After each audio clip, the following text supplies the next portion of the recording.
Okay. Okay. Yeah. I want to try and talk about Mario Sunshine now again for a little bit. See where we can go with this. So I want to reference the map of Isle Delfino. There was a comment on the last Mario Sunshine video, which was really cool. And it was about how the the map, so the actual map of Isle Delfino, this dolphin, has locations placed on it, right? And so some of those locations could echo or resonate with parts of the body of the dolphin as placed on the map. And I think that's definitely like a place that I want to explore now. So I'm going to try and explore this idea. So what's going on here? There are. I think okay. So there are places placed on this map, right? And it's the body of a dolphin. I think that there is one area that clearly suggests that there may be a resonance sometimes, maybe not all the times, between the map and the body of a dolphin, and that is Corona Mountain to me, pretty obviously, because it is the blowhole. Now I'm actually going to make sure it is the blowhole. I'm pretty sure it's the blowhole. Okay, just a sec. Yeah, like it's right on top of the head. It's like sort of here, boom, blowhole, and it's the blowhole because it's Corona Mountain. It's a volcano. It's it literally is like a blowhole that emits lava and smoke and if you look at the actual Isle Delfino map as it's seen like in one of the cutscenes or something, you can see the sort of white smoke or vapor. I think it's vapor, isn't it? Because it's actually a big swimming pool of water at this point. So it's this big, like jacuzzi of vapor coming out of the dolphin's crown. Again, because corona means crown, so it's like the crown of the head or like on the top of the head. So it's the name of the location echoes the top of the head. It's placed on the top of the head of the dolphin, and it emits vapor or oxygen. It is clearly like the kind of image that we associate with the blowhole of a dolphin is vapor coming out of a dolphin from precisely this location. It's just that in this case, the vapor is a volcano. The location is a volcano. I think that this is, a location in the map that's clearly relating the name, the area with the body of the dolphin. And it already opens up a whole bunch of weirdness because it's a volcano. So it suggests that the blowhole of the dolphin is in this case somehow related to lava, fire, maybe a mix between fire and water, explosion, something like that, right? There are these themes, and then obviously it's relating to crown or corona, which the game is also making reference to in many other parts of the game, as like the fact that the shines themselves are crowned. They seem to wear a royal crown on their heads, and so on, things of that nature. So anyway, there is stuff about Corona Mountain that I think echoes with the body of a dolphin. What else? Now,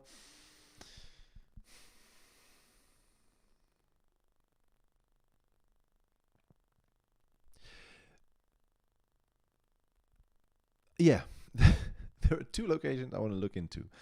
One is Gelato Beach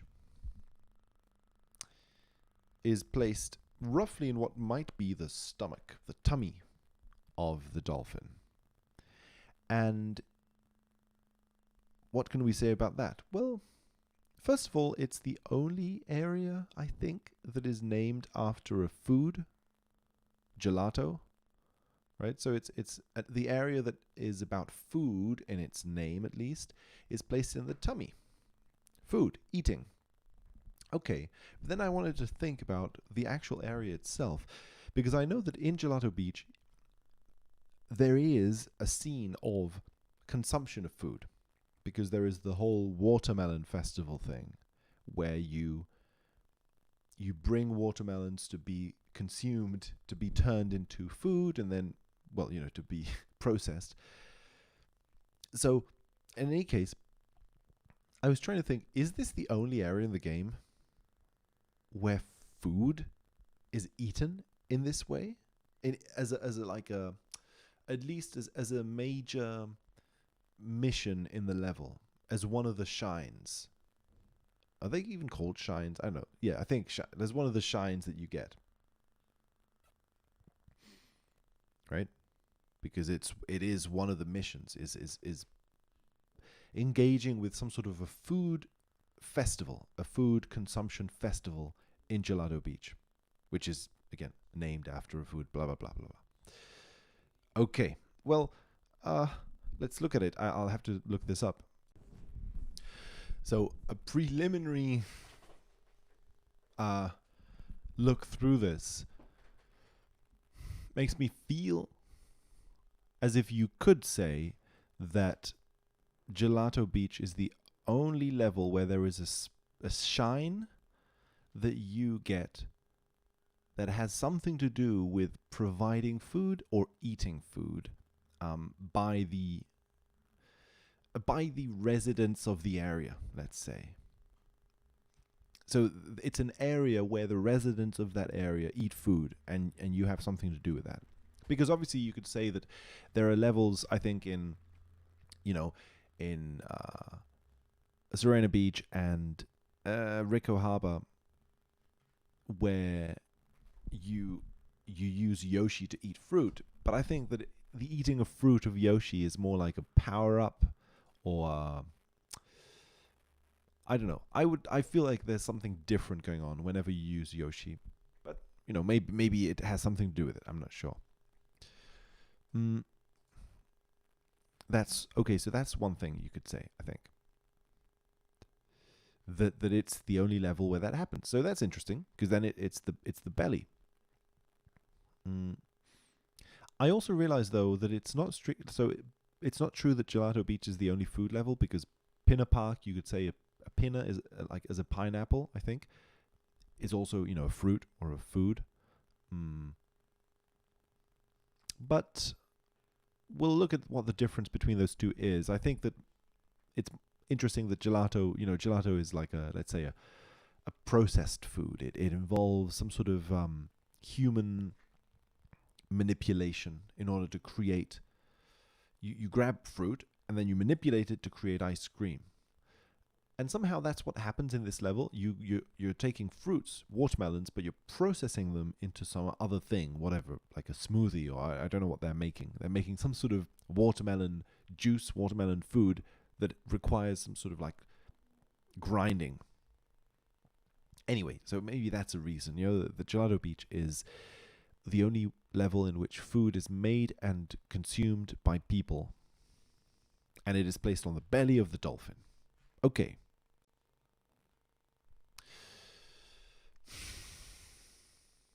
Okay.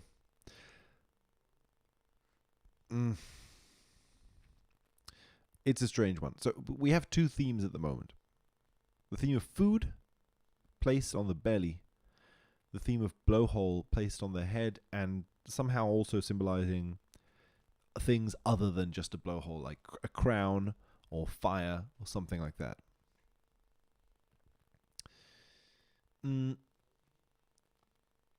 Now, preliminary, maybe it'd be interesting to say that food is a theme in this game in some way. I want to try and touch on that because it might be interesting in reading this map and vice versa, right? Food is a theme. Why? I think food is a theme for a few reasons. Well, food emerges as a theme. Let's say food is emerging, in my opinion, as a theme. Because on the one hand, we have this whole issue of Gelato Beach, of like, why is like one of the areas named after food. Why in general is there so much mention of food? Again, there's a lot of fruit in this game that Yoshi eats. There's fruit. There's a theme of like abundance and food in general, because it's summer, it's a holiday, it's like fun enjoyment food. Mm. And it evokes this sort of holiday place that's perfect, Gelato Beach, like Pinner Park. You're going to this holiday land where everything is just named after a delicious thing. And that is why it's a holiday. It's like, everything's delicious. Everything's nice. But the game starts this way too. Because it starts with, what is it? I think Mario and old Toad are looking at a screen that's giving them some sort of a presentation of what Delfino Island is and how nice it is. And it presents several things, and everyone's interested. No one's like blown away by what they're being shown. They're like, oh wow, it looks so beautiful, it's cool, I like it. But then suddenly something happens, which is the video says, and we have amazing food. We have amazing seafood. And then suddenly Mario just boom, he blanks out and he starts dreaming about the food. He's like, wow, food, amazing. I want to eat food. And as he blanks out, Peach notices Shadow Mario going woof on the screen, or at least appearing on the screen, appearing on the water deposit. Okay, no, I had that wrong, but let's look at it. So Mario is dreaming out food, fruit and seafood, and as that happens, Shadow Mario is just hopping on the screen, just behind this presentation. And Peach notices this. And she looks towards Mario, and then Mario isn't noticing this, because he's just noticing the good things about it. He's only noticing like the pleasure. And then old Toad also doesn't notice this, because he's fantasizing about taking a nap, sleeping, and I imagine having fun. I think the second image is him on a ride in Pinner Park, probably. So it's sleeping and having, like, playing. So only Mario fantasizes entirely about food. Toad has like a few different desires. But then it's funny because it's those desires, and it's like the fixation on those desires somehow that... let's see. Okay, I was distracted by a thing now, so I'm not sure what I was talking about. But yeah, so they're dreaming about these things, and because of that, it is only Peach who sees, like, she's the only one who sees Shadow Mario on the screen.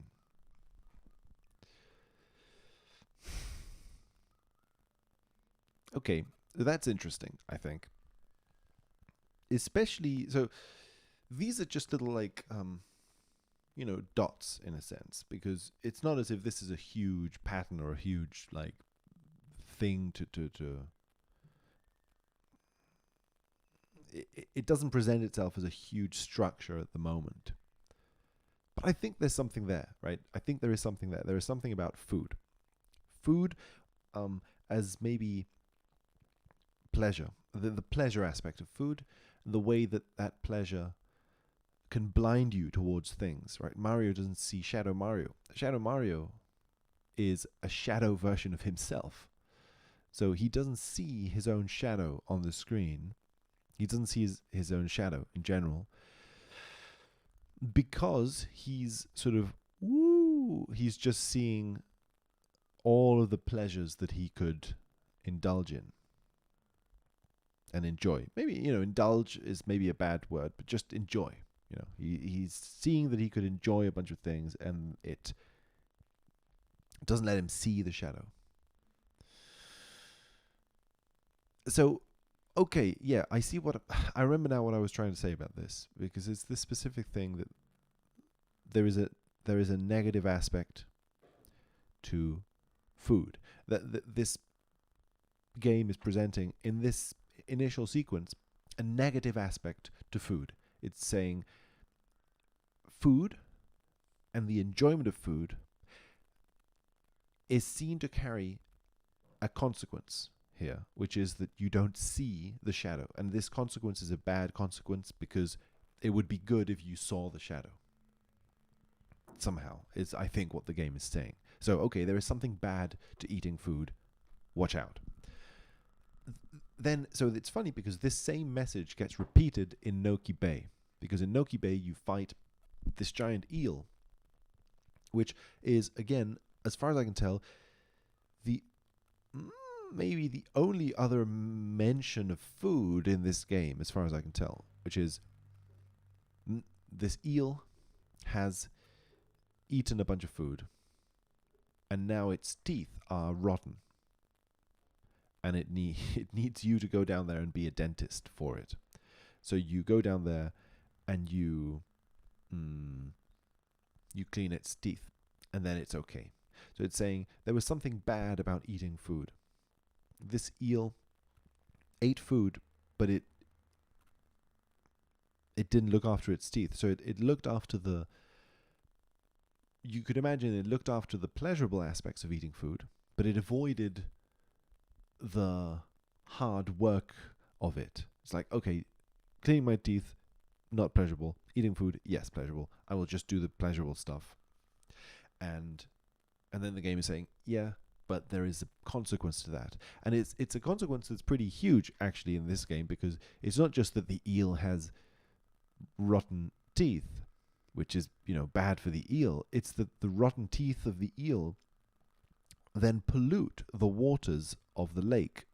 And then that pollutes the entire waters of the Noki Bay, and that affects the entire Noki Bay people. So it has a huge, consequence on the whole ecosystem, the whole environment in which this event has taken place. And this event occupies...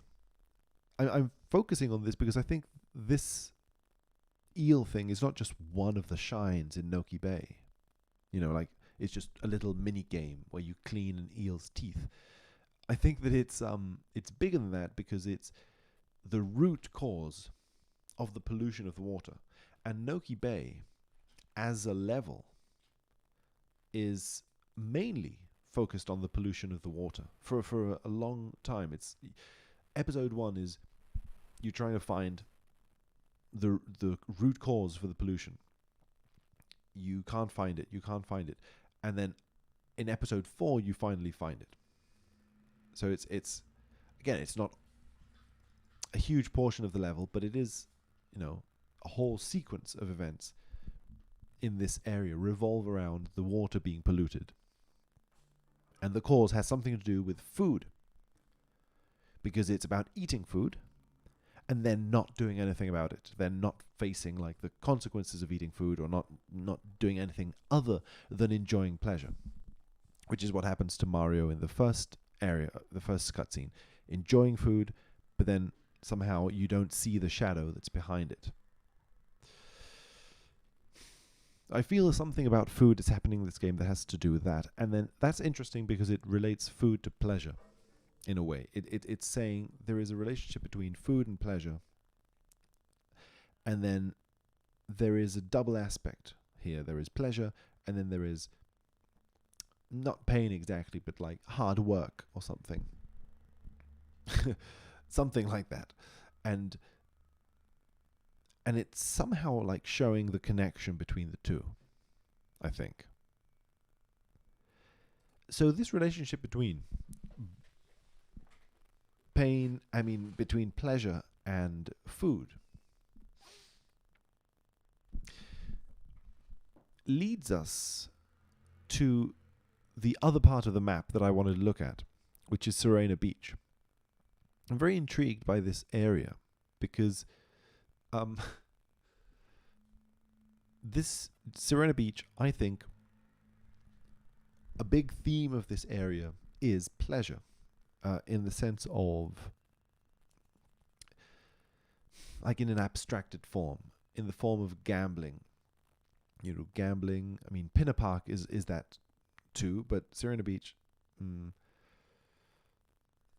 I don't know. I would like to argue that Serena Beach has something to do with a pleasure that gambling and casinos, I think, are just big symbols of like pleasure, because probably of their relationship with money, and because money can stand in for like any uh, thing that can be bought, and then it means that with that money you could buy food, you could mm, buy a hotel room, you could buy a car, like any of the things that like whatever. Yeah, what's this? Toad, old Toad is fantasizing about taking a nap and riding uh, an amusement park ride.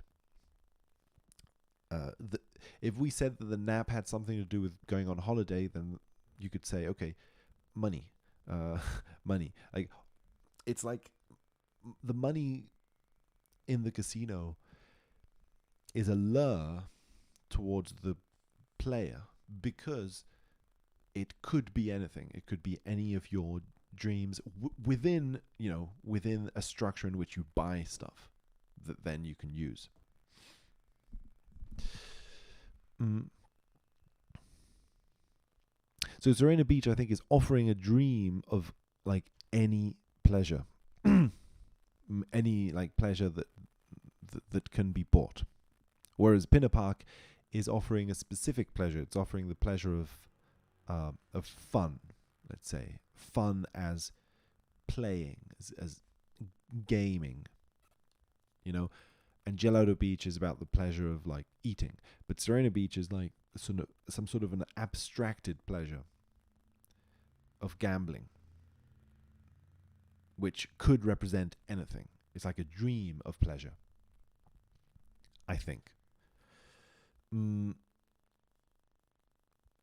And also because obviously the themes in Serena Beach are strange, because it's a casino, but it's also a hotel. So it's a resort. It's a place where you would go precisely to rest, enjoy yourself, be attended to. You would go to a hotel, and then all your worries would go away, because you wouldn't have to worry about cooking, because there's probably food in the you know as part of as part of your stay. You're probably being fed by the cooks in the hotel. You don't have to worry about work. Obviously, you don't have, because it represents holidayness itself. um I think it's pretty funny to combine the image of a hotel with the image of a casino as being just the pure expression of a place where you go and you don't do anything that you don't want to do. You don't want to work, you don't work. You don't want to cook, you don't cook. You want to buy a yacht, you can, because you can gamble and then earn and then dream of becoming rich and having everything that you want, and so on. So it's this sort of place where suddenly everything that you don't want to do doesn't exist, and everything that you do want to do exists as dream, as potential. Mm.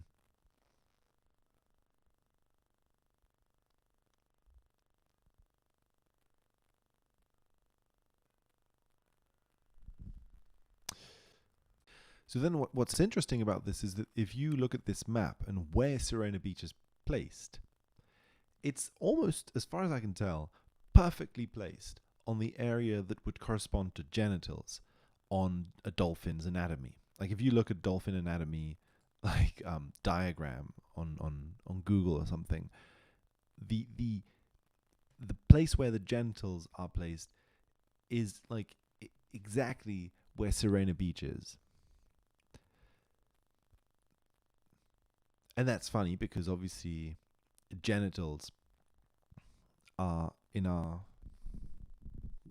worldview, right? Or in the world that we live in our culture, in our whatever, is like the very often representative of the center of pleasure.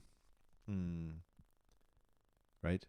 Be- because of how we've sort of, because all sorts of weird processes in which I think we've associated pleasure in its abstracted form, in the way that money represents pleasure. I think we've associated that kind of abstract pleasure with the pleasure of erogenous, like genital stimulation. So, I don't know. I think that's there. I think there is some weird way in which the genitals on the dolphin have something to do with pleasure, represented by Sirena Beach.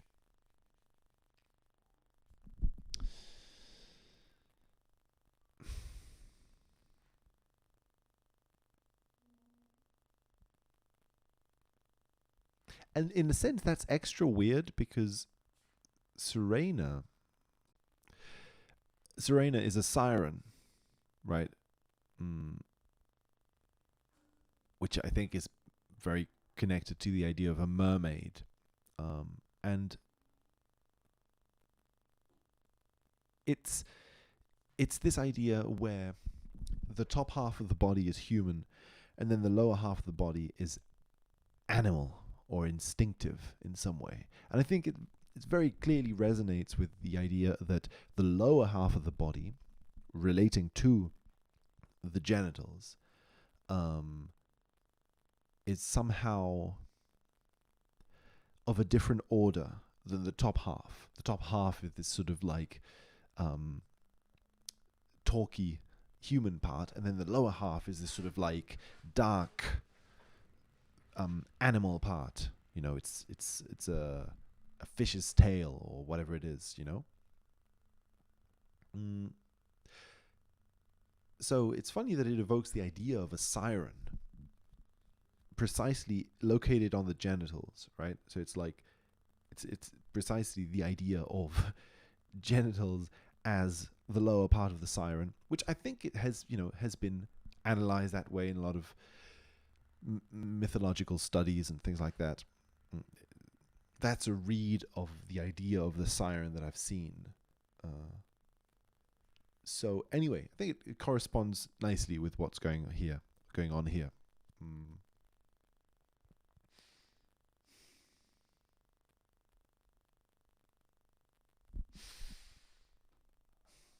And then it also sort of suggests, you see, that if we have a theme here of top half of the body being one thing and the lower half of the body being another thing, the kind of idea that would associate like top half of the body with conscious and lower half of the body with unconscious, like keep it away from me, or like mysterious, or whatever it is, whatever way culture decides to deal with that, then this top-down thing is interesting because we do have a way in which Delfino Plaza is placed exactly on the face of the dolphin.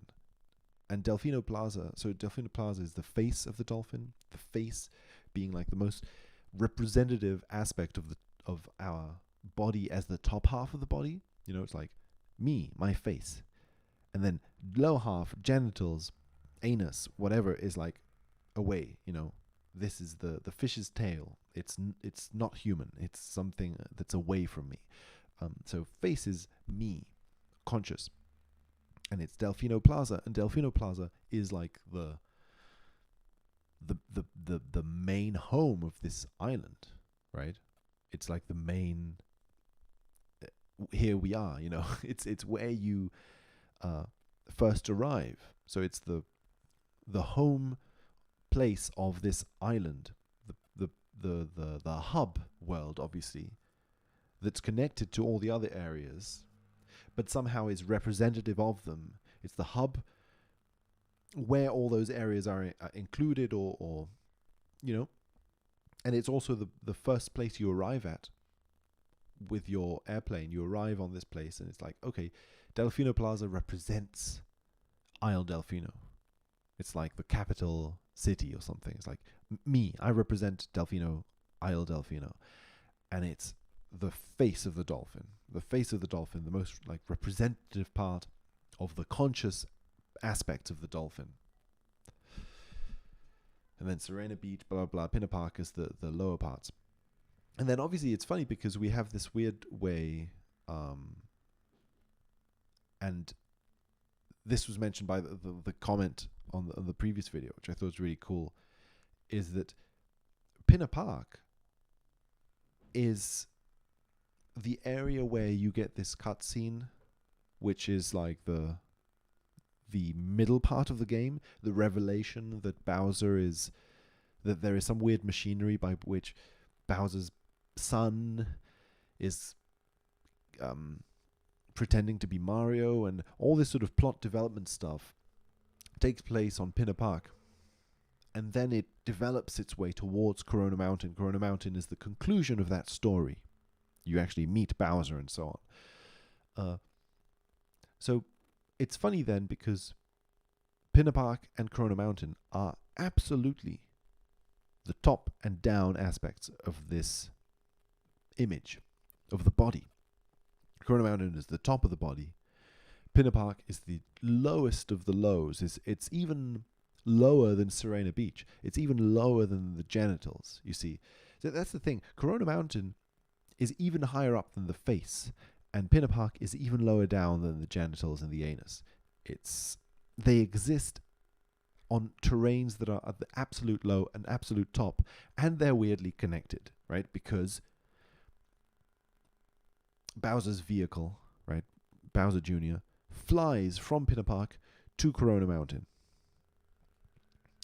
connects those two dots, and those two dots are connected in the plot as the two parts of the game where you encounter Bowser Jr. and Bowser as a mecha or something, as a robot,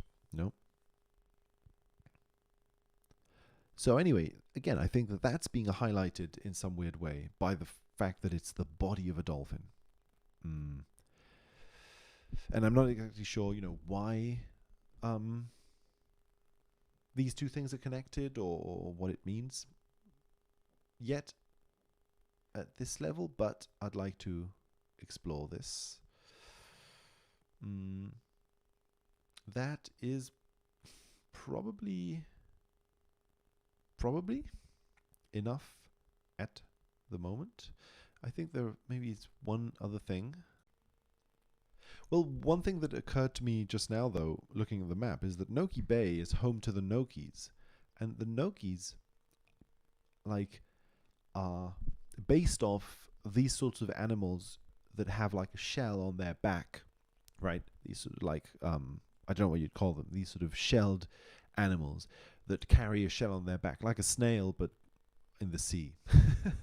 And so it's the theme of, first of all, obviously it's a classic theme of turtles in Mario games. It's the theme of the turtle, in a sense, the theme of the being who has a shell on its back, and this shell is somehow its protection and its home. And Noki Bay is on the back, what seems to be like the back area of the dolphin. You could say maybe that Pianta Village is also the back, but I'm more interested in maybe reading Pianta Village as being the fin of the dolphin.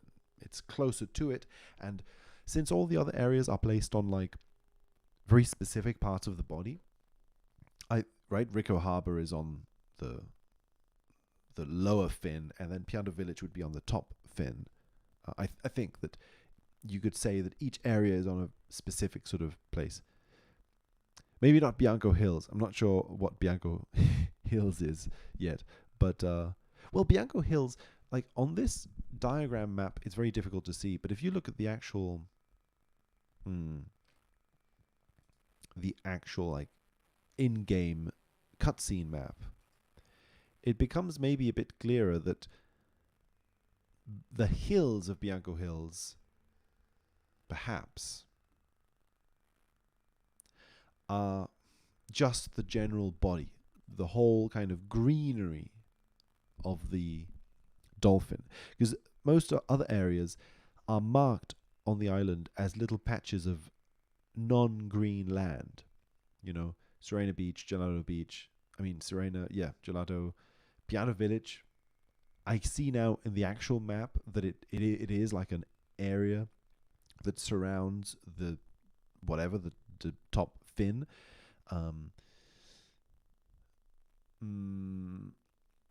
Delfino Plaza is the face, but it's interesting because Delfino Plaza is almost exclusively the mouth of the dolphin. So that is interesting. That connects again to the food stuff. Delfino Plaza is the mouth. Rico Harbor is very clearly these patches of, dry land on the bottom fin and Pinner Park. So Bianco Hills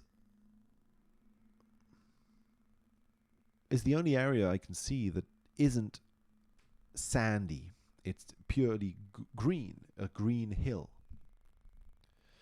And so maybe it could correspond to just the entirety of the greenness of the island.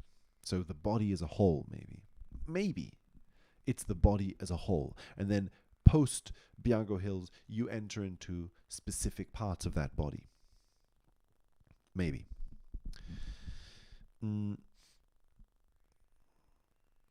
So in any case then, if Pianta Village is the fin, then Noki Bay is the back, just the back. And that's what you carry on your back. Like Noki Bays, the Nokis have this shell on their backs. So the whole area is about, a population of like beings who have big structures, big spiraling sort of structures that are on their back. And it's placed on the back of the dolphin. So I think it's highlighting maybe the fact that this is an area about the back. And we'll see what the back might mean, right, in this area. But I think it's interesting that it's also sort of echoing the back in some way.